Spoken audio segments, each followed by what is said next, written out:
Alappuzha Aroor Thuravoor ഉയരപ്പാത നിർമ്മാണത്തിനിടെ girder തകർന്നുണ്ടായ അപകടത്തിൽ കരാർ കമ്പനിക്കെതിരെ നടപടിയുമായി ദേശീയപാത അതോറിറ്റി. കരാറിൽ ഏർപ്പെടുന്നതിൽ നിന്ന് അശോക ബിൽഡ് കോണിന് താൽക്കാലിക വിലക്ക് ഏർപ്പെടുത്തി. കമ്പനിക്കെതിരായ വിദഗ്ധ സമിതി അന്വേഷണം പൂർത്തിയാകുന്നത് വരെയാണ് ഈ വിലക്ക്.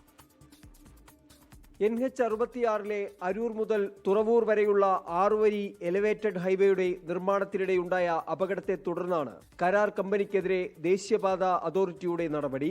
നിലവിലോ ഭാവിയിലോ ഏർപ്പെടാനൊരുങ്ങുന്ന കരാറിൽ നിന്നാണ് അശോക ബിൽഡ് കോണിന് താൽക്കാലിക വിലക്ക് ഏർപ്പെടുത്തിയത്.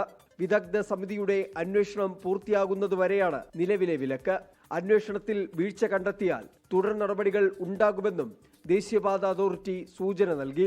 നടപടിക്ക് പിന്നാലെ ഓഹരി വിപണികളിലും കരാർ കമ്പനിക്ക് കാര്യമായ ഇടിവുണ്ടായി. അരൂർ തുറവൂർ ഉയരപാത നിർമ്മാണത്തിനിടെ പിക്കപ്പ് വാനിന് മുകളിലേക്ക് ഗർഡർ വീണാണ് അപകടമുണ്ടായത്. അപകടത്തിൽ വാൻ ഡ്രൈവർ മരിച്ചിരുന്നു.